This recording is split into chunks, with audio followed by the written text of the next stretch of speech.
कि आपने कम से कम 2-3 बार मेंस दिया है। हाँ। इस बार मेंस में ऐसा क्या बदलाव किया कि अंतिम रूप से इंटरव्यू तक पहुंचे और अंतिम रूप से चयन भी हो? कम्युनिकेट करिए अपने परिवार वालों से, अपने दोस्तों से। बाकी और कोई समस्या है तो भैया से कम्युनिकेट करिए, ठीक है। ये इनके पास सारी समस्याओं का हल रहता है। नहीं पूछा क्या जो हम पढ़े तो कुछ नहीं पूछा। अच्छा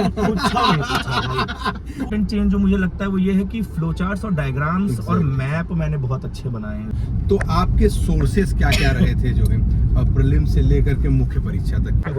जी। तो ये सब बहुत जरूरी बातें हैं कि आप मैप बनाइए, डायग्राम बनाइए। नमस्कार दोस्तों, यूपीपीएससी डेली न्यूज में आप सभी लोग का स्वागत है। दोस्तों, इसमें पीसीएस 2024 का परिणाम आ चुका है। हम लगातार आप सभी लोग को मोटिवेशन वीडियो दे ही रहे हैं। शिवांशु भाई हैं, एसी इंडस्ट्री पे जो है इनका चयन हुआ है। सबसे पहले तो अपने चैनल की तरफ से बहुत ढेर सारी बधाई और शुभकामनाएं देते हैं। हम गाड़ी चला रहे हैं क्योंकि हमारे ग्रुप में किसी को ड्राइव हाँ, ग्रुप में किसी को ड्राइव नहीं करना आता है।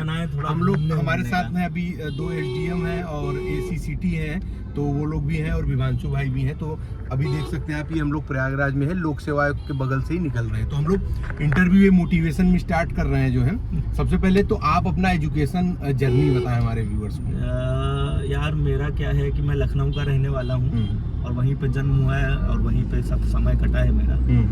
और एजुकेशनल बैकग्राउंड में यार मैंने बीटेक कर रखा है मैकेनिकल इंजीनियरिंग से केएनआईटी सुल्तानपुर से। और उसके बाद 2 साल एक एमएनसी में जॉब करी है। फिर 2 साल म्यूजिक किया है, मैं परफॉर्म करता था। और उसके बाद वही 2019-20 के अराउंड मैंने अपनी तैयारी शुरू करी है। बहुत बढ़िया। तो सिविल सर्विस की तैयारी आपने 19-20 के दरमियान शुरू करी? जी। चलिए, अच्छा, ये आपका यूपीपीसीएस में कौन सा अटेम्प्ट था मुख्य परीक्षा को लेकर के? और का ये सर मेरा तीसरा अटेम्प्ट था। आई थिंक दूसरा या तीसरा मेंस था, मुझे एग्जैक्टली नहीं याद है। और पहला इंटरव्यू था। पहले इंटरव्यू में आपका माध्यम कौन सा है? इंग्लिश है। इंग्लिश माध्यम। कहीं कोचिंग की या सेल्फ पढ़ाई की? कोचिंग स्टार्टिंग में की थी जब मैंने शुरू किया था। तो एक बहुत बड़ी ऑनलाइन कोचिंग है, जायंट है, आप लोग शायद पता लगा पाएंगे। उनका मैंने ज्वाइन किया था, प्रॉपर 2 साल का कोर्स। और उसके बाद तो फिर सेल्फ स्टडी और बाकी ऑनलाइन बहुत सारी यूपीपीसीएस स्पेसिफिक कोचिंग्स हैं बहुत सारी। तो उनमें मैं कभी कभी गाइडेंस ले लिया करता था कि कभी मेंस का बैच हो गया या इंटरव्यू का गाइडेंस हो गया। बाकी पीडब्ल्यू का मेंस का जो सफलता वाला बैच था वो मैंने ज्वाइन किया था। अच्छा, जैसा दोस्तों, अगर आप बीपीएससी या यूपीपीएससी की प्रिपरेशन कर रहे हैं तो ये अपडेट मिस मत करना। पीडब्ल्यू बीपीएससी वाला और यूपीपीएससी वाला का प्रतिज्ञा दिवस 2026 आ गया और इस बार मिल रहा है साल का सबसे बड़ा डिस्काउंट। चाहे आप टारगेट कर रहे हो 72वीं बीपीएससी, 73वीं बीपीएससी, यूपीपीएससी 2026 और यूपीपीएससी 2027, सभी बैचेस पर बम्पर ऑफर चल रहा है। आपको बता दें, इस बैचेस में आपको GS live plus recorded classes, CSAT, UPPSC daily prelims and mains practice, class notes, full length test और भी बहुत कुछ आपको अफोर्डेबल प्राइस में मिलने वाला है। और ये हमारा कूपन कोड है, आप यूज करते हैं UDN 500, जो कि स्क्रीन पे भी दिख रहा है, डिस्क्रिप्शन बॉक्स में भी दे देंगे, तो आपको मिलेगा एक्स्ट्रा डिस्काउंट। और ये डिस्काउंट आपके पीडब्ल्यू के जितने भी कोर्सेज चल रहे हैं, जिस भी स्टेट पीएससी के कोर्सेज चल रहे हैं, स्टेट पीएससी में जैसे कि आप सभी लोगों का बीपीएससी हो गया, यूपीपीएससी हो गया, एमपीपीएससी हो गया, एमपीएससी हो गया, ओपीएससी, इन सभी बैचेस पे मेरा ये कूपन कोड आप सभी लोग के लिए लागू होगा और लाभ आप सभी लोग ले पाएंगे। तो डिले मत करें, अपनी प्रिपरेशन को नेक्स्ट लेवल पे ले जाएं और सिलेक्शन की तैयारी आज से ही शुरू करें। लिंक है डिस्क्रिप्शन बॉक्स में। कि आपने कम से कम 2-3 बार मेंस दिया है। इस बार मेंस में ऐसा क्या बदलाव किया कि अंतिम रूप से इंटरव्यू तक पहुंचे और अंतिम रूप से चयन भी हो गए आप जो है? क्या बदलाव था आपके मुख्य परीक्षा में? यार मेन बदलाव तो भैया ऐसा है कि मुझे जो लगा वो ये है कि एक तो पूरा कॉपी भरना, ठीक है, सारे क्वेश्चन अटेम्प्ट करना और सारे पेज भरना जी। दूसरी चीज थोड़ा रीडेबल, राइटिंग आपकी रीडेबल हो। तीसरी चीज जो लोग गलती करते हैं वो ये है कि सब हेडिंग्स, एक तो जो क्वेश्चन में पूछा गया है वो as it is main heading में डालिए, एज इट इज, उसको चेंज मत करिए। और फिर सब हेडिंग्स का यूज करिए और ज्यादा से ज्यादा सब हेडिंग्स का यूज करिए, है ना। कि जैसे अगर मान लीजिए 8 नंबर का क्वेश्चन है तो उसमें कम से कम 5-6 पॉइंट तो आपके पास होने ही चाहिए। हम लोग इसी रूट पे रहेंगे क्योंकि आगे दाहिने लेना है, ठीक है। फिर और ये इम्पोर्टेंट। और दूसरी चीज, जैसे आप कोई भी पैराग्राफ लिख रहे हैं, जैसे मान लीजिए सब हेडिंग आपने डाली तो उसको सिर्फ हेडिंग डाल के नहीं छोड़ना होता है, उसको थोड़ा सा सब्सटेंशिएट करना होता है आगे, 1 या 2 लाइन में कुछ एग्जांपल देके या जो भी क्वेश्चन की डिमांड है उससे कनेक्ट करके। एक ये पॉइंट हो गया। एक बहुत इंपॉर्टेंट चेंज जो मुझे लगता है वो ये है कि फ्लो चार्ट्स और डायग्राम्स और मैप मैंने बहुत अच्छे बनाए हैं इस बार। कि जहाँ जहाँ भी स्कोप था वहाँ वहाँ मैंने मैप बनाया। जैसे आई थिंक एक कोई क्वेश्चन था यूपी के आर्ट एंड कल्चर पे, फोर्ट पे या कोई क्वेश्चन था, मुझे एग्जैक्टली नहीं ध्यान है, 24 में। तो उन्होंने एंशिएंट से लेके अब तक शायद पूरा पूछा था जी। तो उसमें मैंने हर कालखंड का एग्जाम्पल्स दिए थे और बाकायदा मैंने यूपी का मैप बनाया था जी। और मैंने लोकेशंस दिखाई थी। एक क्वेश्चन में समझ लिए 3 मैप बनाए थे मैंने, एक तो एंशिएंट लोकेशंस, एक मिडीवल वाली और एक मॉडर्न वाली।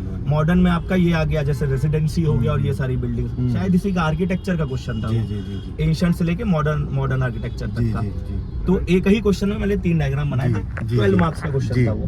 तो ये सब बहुत जरूरी बातें हैं कि आप मैप बनाइए, डायग्राम बनाइए, सीधे ही चलना है ना, राइट। आप मैप बनाइए, डायग्राम बनाइए, फ्लो चार्ट्स बनाइए और रीडेबल रखिए अपनी राइटिंग को। लेकिन बात वही है कि यार बड़े बड़े पैराग्राफ्स लिखने से नहीं होगा, आपको थोड़ा सा उसे क्रिस्प बनाना पड़ेगा। बिल्कुल। तो आपके सोर्सेस क्या क्या रहे थे जो है प्रीलिम्स से लेकर के मुख्य परीक्षा तक की बात करें तो? सोर्सेस का सर देखिए ऐसा है, प्रीलिम्स में तो सबसे बड़ा सोर्स जो है ना आपके पास, चाहे वो प्रीलिम्स हो चाहे मेंस, वो है PYQs जी, सबसे बड़ा सोर्स। ठीक है, तो आप सबसे पहले PYQs लगाइए आयोग के, ठीक है।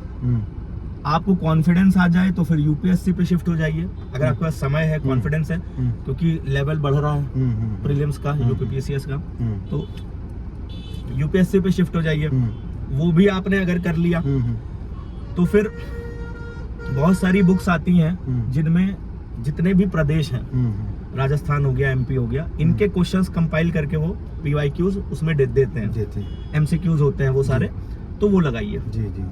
तो आपके पास बहुत सारे ऑप्शन हैं। पहले तो खुद का ही आयोग हो गया जी, उसी के अच्छे खासे क्वेश्चन हो जाते हैं जी। फिर वो हो जाए UPSC लगा लीजिए, उसके बाद वो भी हो गया आपसे, तो बहुत तो आपको इधर उधर भागने की जरूरत नहीं, PYQs को बेस बनाइए। और उसके बाद आ जाता है आपका मेंस में भी सर PYQs को बेस बनाइए आप लोग, ठीक है। बाकी कुछ वही आपके सोर्सेज होते हैं, लक्ष्मीकांत पढ़ लिया, स्पेक्ट्रम पढ़ लिया, वही सोर्सेज होते हैं। लेकिन इस चीज से थोड़ा सा एक जो मिथ है, देखिए बुक्स पढ़ना बहुत इंपॉर्टेंट है, मैं ये नहीं कह रहा हूँ बुक्स इंपॉर्टेंट है, बुक्स पढ़िए, लेकिन सिर्फ बुक्स पढ़ के सिलेक्शन हो जाएगा, ये थोड़ा सा इससे बाहर आइए इस माइंडसेट से, ठीक है। क्योंकि बुक्स में जिस तरीके से लिखा होता है ना, आपको एग्जाम में एकदम उसके अपोजिट लिखना है जी। तो आपको बुक्स को घोंट के पीना नहीं है, क्योंकि अगर आप घोंट के पी लेंगे तो आप उसी तरीके से लिखने लगेंगे। बुक्स लिखने का तरीका डिस्क्रिप्टिव होता है, ठीक है, उसमें बहुत ऑब्जेक्टिविटी नहीं होती है, लेकिन यहाँ पे आपको मेंस लिखना है ऑब्जेक्टिविटी के थ्रू, ठीक है। तो बुक्स को सिर्फ यूज करिए सब्सटेंशिएट करने के लिए चीजों को, ठीक है, वरना मार्केट में बहुत से मटेरियल है, बहुत अच्छे मटेरियल है। थोड़ा कटा होगा तो दाहिने इंडिकेटर देखो, बहुत अच्छे मटेरियल हैं, बहुत ऑब्जेक्टिव पॉइंट वाइज मटेरियल पड़े हुए हैं, तो आप कोई भी मटेरियल उठा के पढ़ सकते हैं। और यार देखो इंटरव्यू का क्या सीन है, इंटरव्यू का याद रखिए, इंटरव्यू की कोई प्रिपरेशन नहीं हो सकती। मेरा इंटरव्यू 12 मार्च को था, ऑलमोस्ट 1 महीने बाद जब इंटरव्यू, क्योंकि इंटरव्यू फरवरी में शुरू हो गए थे, 16 फरवरी से। मैंने बहुत कुछ तैयारी की थी, बहुत कुछ पढ़ा था, और भैया एक चीज नहीं पूछा उन्होंने, क्या जो हम पढ़े थे कुछ नहीं पूछा उन्होंने। अच्छा, कुछ नहीं पूछा, मतलब सब नया, जो भी पूछे सब नया भाई। तो ये हालांकि तैयारी करिए, तैयारी करना आपका कर्तव्य है, इंटरव्यू में समय है तो आपको तैयारी करेंगे ही आप, लेकिन इस चीज को निकाल दीजिए कि आप जो पढ़ के जाएंगे, रट के जाएंगे, वो एज इट इज पूछ लेंगे, ठीक है। इंटरव्यू होता है आपका सालों साल का जो एक्सपीरियंस है बचपन से लेके अब तक का, वो। और हाँ यार, इंटरव्यू के लिए एक चीज आप लोग ध्यान रखिए कि मैंने देखा है कि लोग इस तैयारी के दौरान ना मशीन बन जाते हैं। मशीन मत बनिए, इंसान रहिए, कम्युनिकेट करिए अपने परिवार वालों से, अपने दोस्तों से।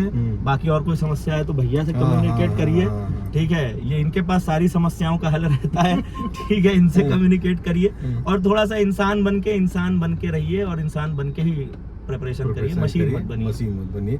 चलिए, हमें लगता है आपने बड़ा अच्छा बताया अपनी रणनीति भी, और लोगों को अच्छा दिशा भी दिखाया है, और बहुत बहुत धन्यवाद, बहुत कीमती समय आपने दिया हमारे चैनल के लिए। और बाकी मैं आप सब लोगों को शुभकामनाएं देता हूँ, मेहनत करिए, अपने हाथ में मेहनत करना है, ठीक है, ईश्वर को जब देना होगा वो दे देगा, आप मेहनत करिए और मेहनत करके फिर वहां से यहाँ आइए।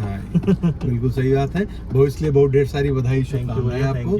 तो जी हाँ दोस्तों, जो भी चैनल में आ रहा है, चैनल को सब्सक्राइब करके बेल आइकन जरूर प्रेस कर दें, ताकि उत्तर प्रदेश लोक सेवा आयोग और अन्य भर्ती विभाग तरफ से कोई भी महत्वपूर्ण अपडेट, साथ ही में से टॉपर्स मोटिवेशन वीडियो आपकी ओर से मिस ना होने पाए। मिलते हैं अगले वीडियो में, तब तक के लिए जय हिंद, जय भारत, नमस्कार।